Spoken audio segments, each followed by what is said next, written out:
आज जो मेरे मेहमान हैं उनका नाम है अब्दुल रहमान तनवीर। आप एक डायरेक्टर हैं ग्लोबल अलायंस एकेडमी के। इसके साथ साथ आप एक एजुकेशनिस्ट भी है। के आया हूँ 2001 में। ओके। तो उससे पहले हम एक प्रोजेक्ट पे काम कर रहे थे सऊदी अरेबिया में for a very brief period. Okay. मेरा बैकग्राउंड है कंप्यूटर साइंसेज में, मैंने इंजीनियरिंग की थी। डिफरेंट प्रोग्राम्स कराते हैं जी, अब आपके जो यहाँ पर स्टूडेंट्स है तनवीर भाई, मोस्टली लोकल स्टूडेंट्स रहते हैं या फिर ओवरसीज से आते हैं आपके? We are doing both now. Okay okay. आपकी पहचान है बाइट कॉलेज तनवीर भाई बोल के है, जी जी। तो उसके बारे में कुछ बताया? तो how important is education? Okay. आप किसी को तालीम देंगे और वो जब बंदा कुछ हासिल करता है और वो अचीव करता है तो वो सेंस ऑफ प्राइड जो आप खुद फील करते हैं, जी जी शायद पेरेंट्स जो फील करते हैं कि बच्चा कामयाब हो, तो आप जैसे आपके बच्चे हैं जी। ए लेवल्स अच्छे स्कोर रहते हैं तो आपको बहुत खुशी होती है।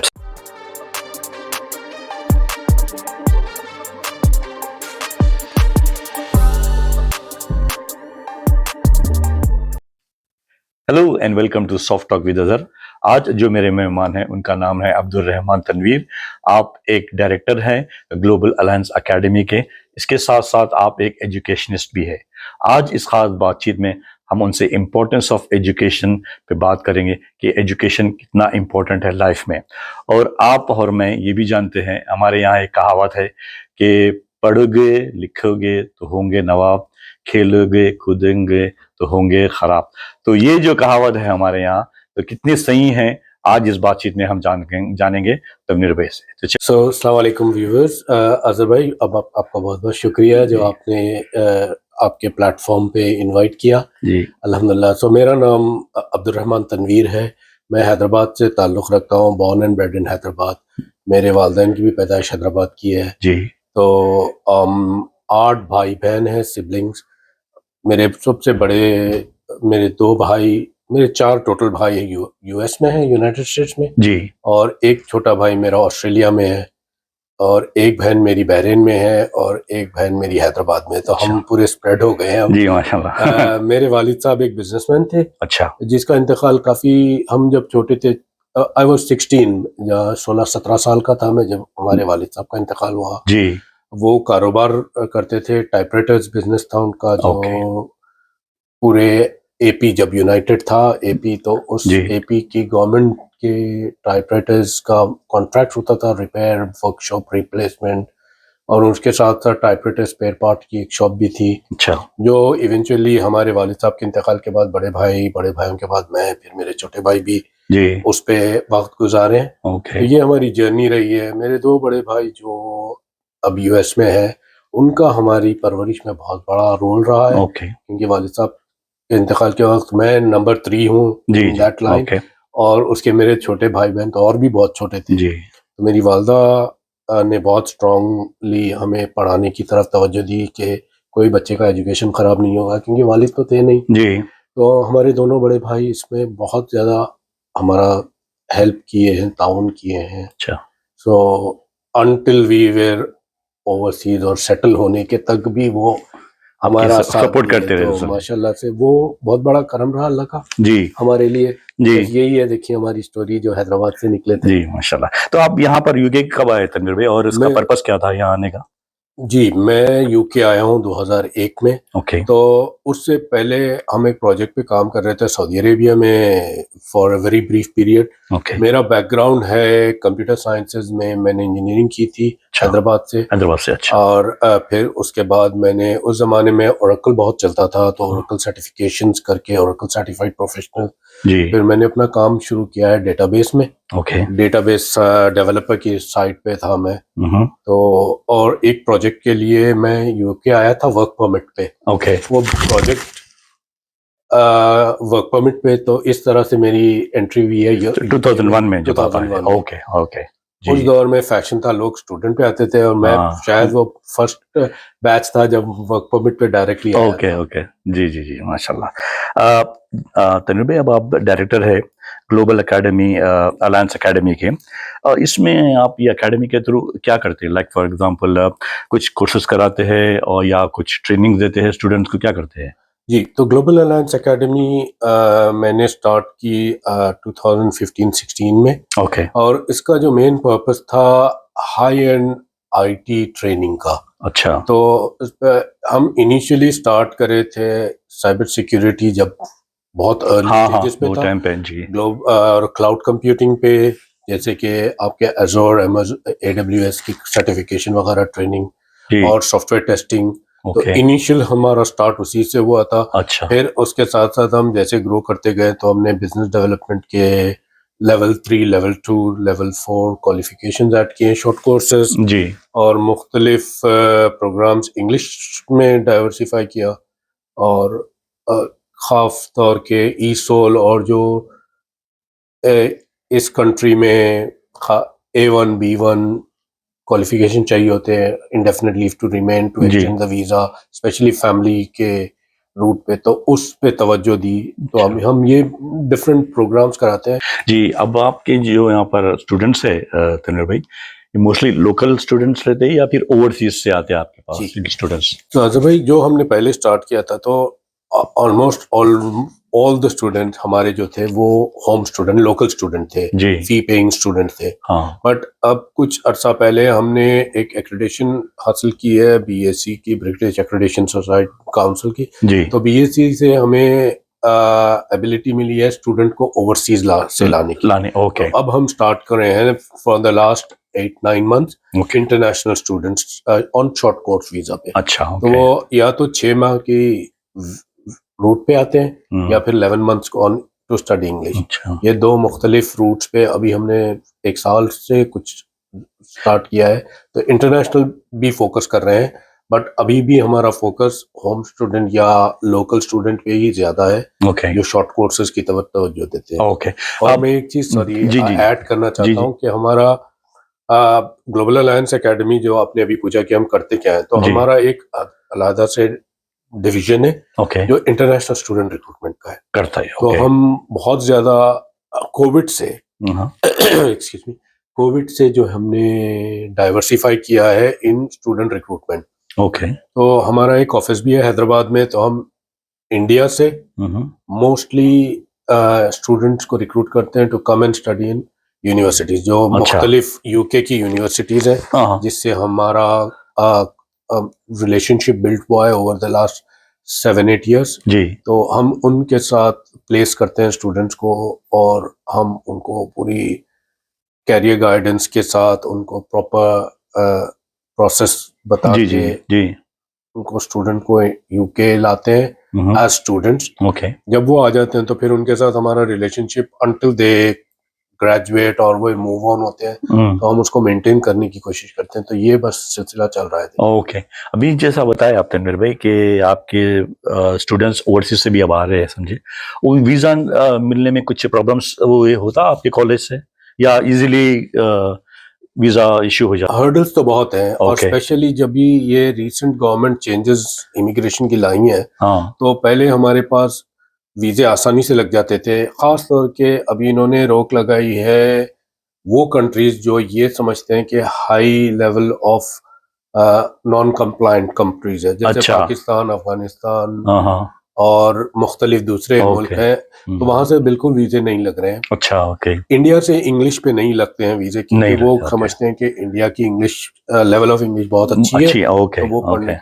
तो अब हम जो इंडिया से आते हैं वो स्पेशलिस्ट आईटी कोर्सेज के लिए आते हैं, बट हमारे जो इंटरनेशनल अभी हमने फोकस किया है वो मिडिल ईस्ट ओके।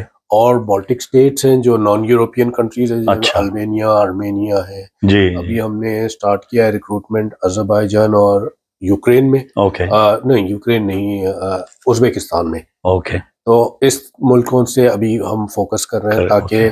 स्टूडेंट्स को इस कंट्रीज में वीज़ा लगने की मुश्किल नहीं है okay. To come to study in Global Alliance Academy. जी जी। इंटरनेशनल स्टूडेंट इंडिया से बहुत आसानी से वीज़े लगते हैं। ओके। तो हम जो, बट वो हमारे पास पढ़ते नहीं, हम उनको प्लेस करते हैं अच्छा अच्छा। ओके। मुख्तलिफ यूनिवर्सिटीज पे। ओके। ओके।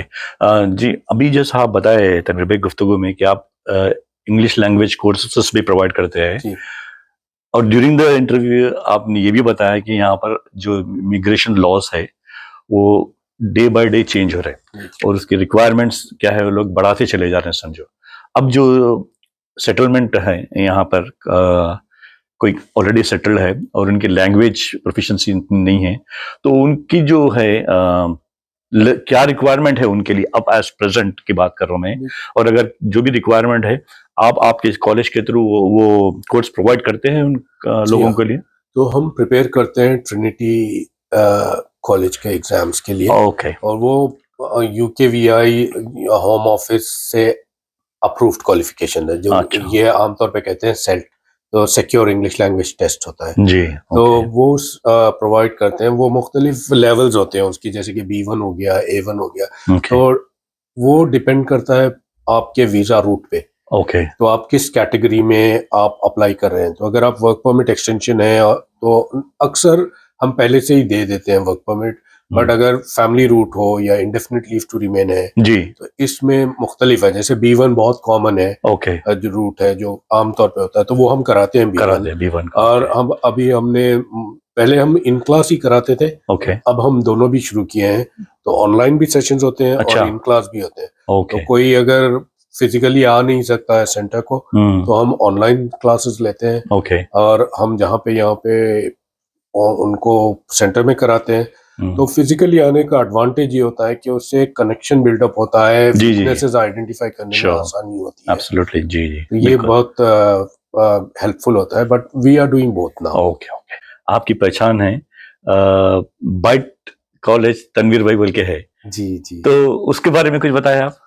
मेरी जो शुरुआत हुई है यूके में, जैसे मैंने अभी आपको बताया, मैं वर्क परमिट पे आया था इस कंट्री में फॉर अ प्रोजेक्ट। जब वो प्रोजेक्ट खत्म हो गया और मेरा इनिशियली वर्क परमिट भी था 1 साल का, तो या तो मेरे पास चॉइस थी वापस जाने की या फिर कोई ऑल्टरनेट। और इत्तेफाक से उस दौर में आपको याद होगा 9/11 एक हादसा हुआ था अमेरिका में। उसके बाद काफी सारे प्रोजेक्ट्स नहीं आ रहे थे।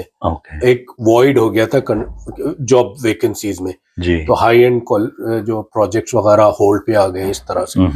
तो लकीली मुझे ऑफर मिली है टीचिंग की। अच्छा, ओके। मैं वैसे तो टीचर नहीं था क्वालिफाइड, बट इस कॉलेज ने मुझे बोला कि अगर आपको चाहिए तो हमें एक IT लेक्चरर चाहिए। अच्छा, if you can give it a try, अगर आप काम कर सकते हो तो you are more than welcome. तो फिर वो प्लेटफॉर्म मुझे मिला और वहां से मैं बाइट कॉलेज जो है, जो basically it stand for British institute of technology in commerce. तो वो इंटरनेशनल स्टूडेंट में 2001 से लेके 2015 तक काफी फेमस रहा है, बिकॉज वो करते थे बहुत सारे इंटरनेशनल स्टूडेंट्स जी। और तो उस तरह से मेरा जो नाम हो गया जी, बाइट के तनवीर भाई। काफी लोग मुझे इसी से जानते थे। बिल्कुल। और मैं अभी भी मुझे लोग उनके अगर कांटेक्ट में अगर आप देखेंगे तो इसी से सेव किया। ओके। और अब लंबी जर्नी रही है इस कॉलेज में, 15 साल से ज्यादा। मैंने अपना सफर स्टार्ट किया एज ए लेक्चरर जी, और फिर वहाँ पे मेरे CEO डायरेक्टर थे डॉक्टर फार्मर। वो बहुत ही हेल्पफुल नेचर के, वो बांग्लादेश से ताल्लुक़ रखते हैं बट ब्रिटिश बॉर्न। उनकी काफ़ी अच्छी सपोर्ट इन अ सेंस। तो वहाँ 15 साल की जर्नी में लेक्चरर से स्टार्ट किया और फिर क्विट किया एज अ डीन। तो मैं स्कूल ऑफ कंप्यूटिंग का डीन भी रहा हूँ और मैनेज करता था यूनिवर्सिटी पार्टनरशिप्स। और इस तरह से काफ़ी सारे लड़के स्टूडेंट्स जो हैं वो मुझे जानते हैं, समझे बस। ओके, माशाल्लाह। आप एक एजुकेशनिस्ट भी है संजय, तो हाउ इम्पोर्टेंट इज एजुकेशन और आपका विजन क्या है एजुकेशन को लेके? जी, तो आई थिंक आपका ये सवाल सबसे इम्पोर्टेंट रहा है इस दौर में। सारी बाकी के तो मेरे बैकग्राउंड कोई मीनिंगलेस है। एजुकेशन मैं समझता हूँ कि हर मसले का एक सोल्यूशन है। कामयाबी के लिए पहली सीढ़ी जो है ना, आप एजुकेशन है। हम एग्जांपल्स तो ले सकते हैं कि भाई देखें, Bill Gates was college drop out, Mark Zuckerberg was college. These are exceptions. अगर आप एजुकेशन नहीं है तो आप दुनिया में कुछ भी हासिल नहीं कर सकते। चाहे आप वो डॉक्टर बन जाएं, चाहे आप इंजीनियर बने, चाहे अकाउंटेंट बने। अब हम जब बड़े होते थे तो हमारे पास यही होता था, बच्चा तेज है boy, put him into engineering. लड़की है मेडिकल की साइड डाल दो, अगर कुछ भी नहीं करता तो BCom पढ़ा दो और अकाउंटेंट बना दो। आई थिंक अभी ये कॉन्सेप्ट खत्म हो गया है। और इंडिविजुअल पोटेंशियल को इम्पोर्टेंस दिया जा रहा है। ओके। तो अभी जो एजुकेशन के लिहाज से ये है कि हर बंदा, कोई भी, चाहे वो हैदराबाद से ताल्लुक रखता हो, चाहे वो इंडिया में बेस्ड हो, या चाहे इस कंट्री में हो, इस कंट्री में खास तौर के हमारा जो सेकंड जनरेशन आ रहा है, जैसे हमारे बच्चे हैं, जी जी जी, तो इनका जो है बहुत बड़ा रोल होगा अगर इनको सही एजुकेशन हम दे सके तो। ओके। क्योंकि अब बैक होम में ये होता था कि वी हैव खानदान के खानदान जो निकम्मा हो तो उसको सपोर्ट करके कहीं ना कहीं कारोबार में लगा ही देते बिल्कुल। हैं। जी जी। बट इस कंट्री में we are a nucleus family, हमारी फैमिली आप हम ही। हाँ बिल्कुल सही बात है। तो हर एक के, किसी के कोई भी नहीं है तो किसी का एक भाई है, किसी का कोई बहन आ गई है, उस दौर में सेटल हो गए। तो हम मगर आपके कोई सिबलिंग्स भी अगर आ गया है तो उनकी लाइफ में उन्होंने बिजी है बिल्कुल नहीं क्या? जी जी। तो अब इस कंट्री में तो एजुकेशन मेरे हिसाब से बहुत ज्यादा इम्पोर्टेंट है, क्योंकि हमारे बच्चे जो है सीनियर पोजीशंस पे जाएंगे तो उनके लिए हर्डल्स बहुत है। ओके। देयर इज, जैसे कहते हैं ना, अंडरलाइंग डिस्क्रिमिनेशन है, ओपन भी नहीं है तो कहीं ना कहीं डिस्क्रिमिनेशन होता है। और आपने, मैंने, हम सभी ने इस चीज को फील किया है, तो इस वजह से अगर हम एजुकेशन में हमारे बच्चों को आगे बढ़ाएं, आउटस्टैंडिंग एकेडमिक फैसिलिटीज दें, उनको घर में सपोर्ट करें, तो मैं समझता हूँ वो बच्चे आगे जाके इस कंट्री का मुकद्दर बन सकते हैं। जी ठीक है। ये जो दौर है तनवीर भाई, एआई का दौर है और फेक न्यूज़ का दौर है। इसमें आपको कई तरह की इंफॉर्मेशन है, सही भी है गलत भी है, ठीक है। अब जो है ना करंटली ये biggest challenge in education currently क्या है और उसको कैसा टैकल कर सकते हैं आप समझे?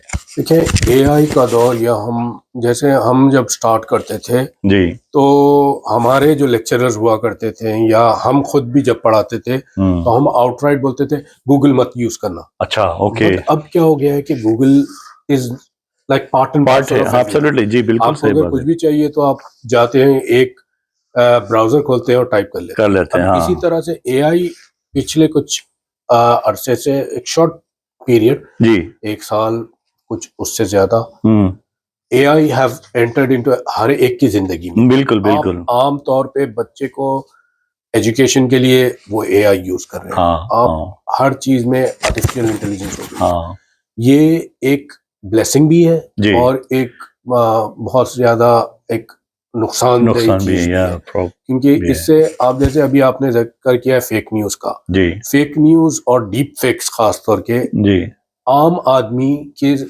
एबिलिटी से बाहर है पहचानने कि ये जेन्युइन वीडियो है या फेक है। जी, आपकी नजर के सामने से ऐसे कई वीडियोस आते हैं जो सेलिब्रिटीज या वेरी वेल नोन पर्सनालिटीज कुछ कह रहे हैं, बट उन्होंने वो कहा ही नहीं। एब्सोल्युटली, बिल्कुल सही बात है। इस तरह से हमें सबसे इम्पोर्टेंट आज एजुकेशन में एआई को तो यूज करना ही करना है, that is the future. But उसके साथ साथ हमें ये सिखाने की जरूरत है कि how do you identify good and bad. Absolutely, yes. आप अपने आप को बचा से कैसे सकते हैं। और खास तौर के एजुकेशन ही नहीं, हर चीज में आपको गुड और बैड की आइडेंटिफिकेशन सिखानी है, बच्चों को जरूरी है। खास तौर के आप आइडेंटिफाई कैसे करेंगे।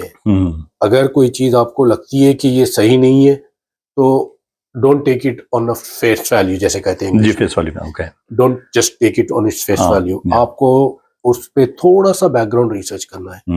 आजकल अक्सर लोग इंडिया में, खास तौर के हमारे पास व्हाट्सएप इजीली एक्सेसिबल है, कॉमन हो गया, और वहां पे वीडियोस आ जाती हैं जो कोई चेक नहीं करता, आगे एक नजर देखते हैं, ओह देखिए आप ये क्या कह रहा है, ये इनके बारे में, एक कौम दूसरी कौम को लड़ाने के बारे में, और वो हम 1 मिनट भी नहीं सोचते, आगे फॉरवर्ड कर देते हैं। एब्सोल्युटली, बिल्कुल सही। हमें रिस्पॉन्सिबल बनना होगा कि हम आगे बढ़ाने से पहले उसमें एक बार सोचे कि क्या ये गलत भी हो सकता है। तो आई थिंक ये बहुत इम्पोर्टेंट है, हम बच्चों को सिखाएं, और ये बहुत बड़ा चैलेंज भी है एजुकेशनिस्ट के साथ। अब जैसे असाइनमेंट्स वगैरह हो गई, कोर्स वर्क्स हो गई, जी जी, आजकल हम पहले किताब खोल के बैठते थे, चैप्टर रेफर करते थे, आज वो खत्म हो गया। एब्सोल्युटली। मैं नेक्स्ट सवाल मेरा ये था, मैं माजरत चाहता हूँ आपको इंटरप्ट करा। इसमें बच्चे का क्रिएटिविटी और जो उसका टैलेंट है ये खत्म हो जा रहा है ऐसा दिखता ना तनवीर भाई, because is totally relying on AI for everything. खुद से रिसर्च नहीं कर रहे कौन से भी प्रोजेक्ट में, खुद से हार्ड वर्क नहीं कर रहे। तो जो भी आपका प्रोजेक्ट है आप एआई से करा ले रहे हैं, and obviously you submitting in the college. तो उसके वो बच्चे का क्रिएटिविटी, उसकी हार्ड वर्क और उसका जो टैलेंट है वो तो सामने ही आ रहा ही नहीं, वो छुप ही रह रहा, समझे।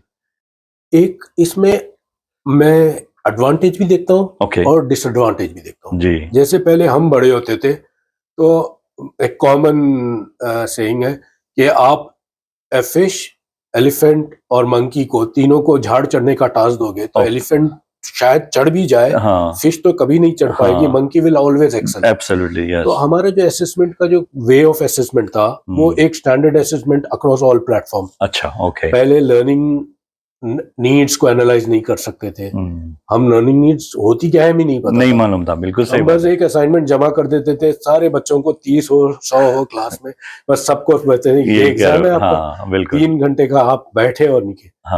हम समझते थे वो नेसेसरी ईविल है, एग्जाम करना ही करना है। बट आजकल जो दौर आ गया है बच्चों का अटेंशन स्पैन बहुत छोटा हो गया है। एब्सोल्युटली, फोकस कम हो गया। शॉर्ट वीडियोस देखते हैं, रील्स देखते हैं। अगर आप जैसे हमारा अब ये वीडियो रिकॉर्ड हो रहा है, यस, मैं नहीं समझता कि 30 मिनट कोई बैठ के इसको तवज्जो से सुनेगा, unless it is having some value to it. हाँ, एब्सोल्युटली, बिल्कुल सही बात। तो जो अटेंशन स्पैन है उसको बढ़ाने की जरूरत है। हमें मोस्ट इम्पोर्टेंटली वापस बच्चों को बुक रीड करने की आदत डालनी है। ओके। हमारे जनरेशन के बच्चे यानी कि आपके जनरेशन के हम लोग शायद बुक रीड भी करते थे, बट मेरे बच्चे और आपके बच्चे अभी एक हैरी पॉटर की पूरी नॉवल लेके एंड टू एंड पढ़ने की सलाहियत तो है, बट उनके पास उतना पेशेंस नहीं है। एब्सोल्युटली, बिल्कुल सही बात। They can read very well, मुझसे बेहतर पढ़ सकते हैं वो, बट वो किताब लेके पूरी एंड टू एंड चैप्टर 1 से चैप्टर एंड तक पढ़ने की वो एबिलिटी उनमें कम होती जा रही है। एब्सोल्युटली। तो हमें इस पे तवज्जो देनी है कि हम इसको कैसे उनको एंगेज कर सकें, हम उनको कैसे पढ़ाई की तरफ लेके आए, उनको कैसे बोलें कि भाई ये आपके लिए अहम है। एआई से तो हम 2 मिनट में आपको मिल जाएगा, but AI is again taking information based on what is popularly available. What's been input in that. Ji बिल्कुल, बिल्कुल। वो खुद से तो कोई अपनी जनरेट नहीं कर सकता। जी बिल्कुल, बिल्कुल सही बात है संजय, बिल्कुल। और फोकस जो है ना तनवीर भाई, कम होते चले जा रहा। पहले क्या है, अभी 15 मिनट्स 10 मिनट्स कौन सा भी अगर वीडियो रहा कुछ रहा तो देख लेते थे। अब हार्डली ऐसा फोकस खत्म हो गया। 30 सेकेंड्स, 5 सेकेंड्स, 10 सेकेंड्स भी आपको क्या बोलते हो बहुत ज्यादा दिख रहा है आजकल के जमाने में, है समझे जी। आई थिंक ये जो एवोल्यूशन की थ्योरी होती है ना, जो कि हम अक्सर पढ़ते हैं, I think over a period of time हम खुद अपने बच्चों को उस तरह के री इंजीनियर कर रहे हैं कि वो उनका अटेंशन स्पैन है ही नहीं। बिल्कुल। अब आप देखें, आमतौर पे जब आप सुपरमार्केट जाते हो, एजरा टेस्को कहीं पर भी, या आप बस में ट्रेन में ट्रैवल कर लें, प्रैम में एक बच्चा होगा, वो हार्डली 9 महीने का 10 महीने का होगा, उसको उसकी माँ या बाप ने हाथ में मोबाइल या ये तो, और वो उस 1 साल के बच्चे को ये भी पता है कि उंगली से उसको स्क्रॉल करना है। यस। तो वो जो हमने उनको री इंजीनियर कर रहे हैं उनके ब्रेन्स को, फिर हम एक्सपेक्ट कैसे करें कि वो एक किताब लेके कोने में बैठ जाए। तो आई थिंक पेरेंट्स को रिस्पॉन्सिबल बनना है कि फोन्स को मिनिमाइज करें, कम करते जाएं, या बच्चों को वेरी अर्ली एज में ना दें, और उनको किताबों को पढ़ने की, रिसर्च करने के लिए बाहर ले जाएं। मैं एक फैमिली को जानता हूँ, श्रीलंकन फैमिली है जी, वो अपने बच्चों को होम स्कूल करती है। अच्छा। और वो उनको मैं नोटिस किया हूँ, वो बच्चों को मड में लेके आके खिलाते हैं। ओके। ऑटम में पूरे आप बच्चों को विंटर में बाहर छोड़ते हैं, वो ले जाते हैं। हमारे पेरेंट आजकल बच्चों को एक कॉटन वूल में रैप करके रख रहे हैं। ओके। तो we need to come out of it, let them fall, rise and then run again. Sure, सही बात है, बिल्कुल सही बात है। कोई सक्सेस स्टोरी है तनवीर भाई आपके यहाँ, जब से आप कोई डायरेक्टर बने हैं ये अलायंस, ग्लोबल अलायंस एकेडमी के? सर मैं अपनी सक्सेस देखता हूँ उन लर्नर्स, उन इंडिविजुअल्स में जो जी। कहीं पर जाके कुछ मुकाम हासिल कर लेते हैं। ओके। मुझे बहुत खुशी होती है अगर कोई मुझे कांटेक्ट करके बोलता है सर मैं अभी अब यहाँ पे काम कर रहा हूँ ओके। या अब मैं इस मुकाम पे पहुंच गया हूँ, मुझे यहाँ पे जॉब मिल गई है। ओके। तो वो मेरे लिए वो सक्सेस है, जी। वो मायने रखता है कि चलो बच्चा is gone through us and have achieve something, तो Yeah. वो मेरे लिए सक्सेस है। जी। तो मैं हर बार जब कोई मुझे फोन करके या लिंक्डइन पे कनेक्ट करके बोलता है कि मैंने यहाँ पे एक नया रोल स्टार्ट किया हूँ या मैं इस सीनियर पोजीशन पे गया हूँ या मुझे एक बेहतर जॉब मिल गया या मैं कोई अपना बिजनेस स्टार्ट किया हूँ, जी। तो आई फील प्राउड कि हमने कुछ अचीव किया थ्रू ओके। हिम। ओके। क्योंकि पर्सनली हम तो कोशिश ही कर रहे हैं। बिल्कुल सही बात है। जी, बिल्कुल सही बात है। आपके पास कुछ स्ट्रैटेजीज हैं ये इंस्टीट्यूट में कि अगर कोई बच्चा फॉर एग्जांपल स्पेशल नीड्स है या बच्चा कोई क्या बोलते हैं स्ट्रगलिंग कर रहा है एकेडमिकली, कोई आपके पास क्या बोलते हैं सपोर्टिंग जी कुछ है आपके पास प्रोग्राम्स या कुछ है स्पेशल नीड्स खासकर बच्चों को कर रहा तो है क्या मेरा जरूरत है? एक आपको मैंने जब फैमिली के बारे में बताया तो I would really think my wife and she would be angry क्योंकि मैंने उनका जिक्र नहीं किया स्टार्ट में। अच्छा। तो मेरी वाइफ स्पेशल नीड्स की प्राइमरी स्कूल टीचर है ओके। और वो उनके थ्रू मैं अंडरस्टैंड करता हूँ क्योंकि वो रोजमर्रा जैसे हम घर में ji. They bring home work home. हाँ। ओके। मैं कोशिश करता हूँ कि काम अपना घर ना ले जाऊं, बट अनफॉर्चुनेटली जो स्कूल एनवायरनमेंट में वो काम करती है उसको एवरीडे स्कूल का घर पे काम लाना ही होता। तो मैं क्लोजली वॉच करता हूँ, अंडरस्टैंड करता हूँ। तो अगर हम जब बड़े हो रहे थे जी तो ऑटिज्म, लर्निंग डिफिकल्टी, डिसलेक्सिया, इसके बारे में हमें कुछ इल्म ही नहीं था। बिल्कुल सही बात हम उसको या तो डम, हाँ बुद्धू या फिर पागल, इस तरह से कैटेगराइज करते थे, इनसेंसिटिव होते थे। और शायद हमारी अपब्रिंगिंग वैसी थी। बिल्कुल। अब मोर एंड मोर अवेयरनेस आ रहा है।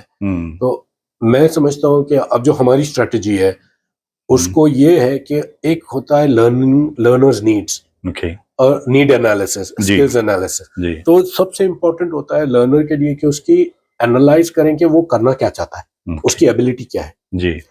शायद वो करना चाहता है प्रोग्रामिंग, बट उसकी एबिलिटी प्रोग्रामिंग के लिए नहीं है। हाँ बिल्कुल। He has a passion to do programming, but maybe he is weak in maths और वो उसकी एनालिटिकल स्किल्स उतनी अच्छी नहीं है। सो उनके साथ, उस लर्नर्स के साथ बैठ के मैं या हमारी टीम में से या जो हमारे काबिल लेक्चरर्स और ट्रेनर्स हैं वो फिर उसको बोलते हैं कि आप एक काम करें, आप इसको भी एलिमेंट को ट्राई करके देखें। शायद नेटवर्किंग जिसमें आप हैंड्स ऑन बेटर होंगे, तो शायद आप इसको भी आप चेक कर लें, आप इसको एक्सपेरिमेंट करें। तो इस तरह से उनको अगर सही गाइडेंस मिल जाए तो मैं समझता हूँ कि वो needs analysis is very essential आज के दौर में, जो हम अभी करना शुरू कर दिए हैं। तो ये तन्वीर भाई लास्ट है कि आप what advice you give to new teachers and school leaders, क्या एडवाइस करते हैं कि people who wants to go into this field, education बहुत ही नोबल प्रोफेशन है। आप किसी को तालीम देंगे और वो जब बंदा कुछ हासिल करता है और वो अचीव करता है तो वो सेंस ऑफ प्राइड जो आप खुद फील करते हैं, शायद पेरेंट्स जो फील करते हैं कि बच्चा कामयाब हो, तो आप जैसे आपके बच्चे हैं ए लेवल्स अच्छे स्कोर रहते हैं तो आपको बहुत खुशी होती है। Absolutely, उसी तरह एक टीचर को भी उसी तरह से खुशी होती है जब उसके बच्चे अच्छा परफॉर्म करते हैं, कहीं पर कुछ पोजीशन पे आते हैं। तो if anyone is thinking of going into teaching, मैं उनको बोलूंगा कि बिल्कुल आप जाएं, गिव योर बेस्ट, आप अपने स्किल्स को इम्प्रूव करें और इस एजुकेशन फील्ड में जाएं। और आप मुख्तलिफ कोर्सेज हैं इस कंट्री में एजुकेशन में जाने के लिए। जैसे अगर आपको स्कूलिंग को जाना है तो QTS क्वालिफाइड टीचर बने, अगर आप सेकेंडरी में जाना है तो PGCE कर लें जो एजुकेशन के लिए, अगर आपको हायर एजुकेशन में जाना है तो आप अपना वक्त लगाएं और ये PhD की तरफ काम करें। तो ये चीज़ों से आपको बहुत ज़्यादा एडवांटेज मिलेगा। और करंट लर्निंग कंडीशंस को समझें, जैसे AI वगैरह का रेंज हो रहा है तो लर्निंग नीड्स एनालाइज करें। बच्चों को सबसे इम्पोर्टेंट ये होता है as a lecturer, as a teacher, to make them achieve their full potential. तो वो उनका जो पोटेंशियल है वो आइडेंटिफाई करना और उनको, तो ये I think it's a noble profession. अगर कोई सोच रहा है तो बिल्कुल कोशिश करना चाहिए, और मैं तो इनकरेज करूंगा कि गो इनटू दिस एरिया। ये बहुत ही रिवॉर्डिंग फील्ड है और इसमें बहुत ज्यादा ओपनिंग्स भी है यूके में। अच्छा। एजुकेशन के लिए स्पेशली सेन जो हम कहते हैं साइंस की स्ट्रीम्स, हाँ या श्योर, तो उसमें बहुत ज्यादा रिक्वायरमेंट्स हैं। तो I think this is my advice कि आप बिल्कुल जाएं, अपनी कोशिश करें जी और बच्चों को काबिल बनाने के लिए अपना वक्त है जी, एंड अपना खुद का कैरियर भी बनाए साथ ही साथ समझिए उनके। तनवीर भाई, आपका बहुत बहुत शुक्रिया, बहुत आज हमारे शो में आए और आपने टाइम दिया हमारे शो। बहुत बहुत शुक्रिया। Thank you thank you very much. Thank you thank you all. Thank you.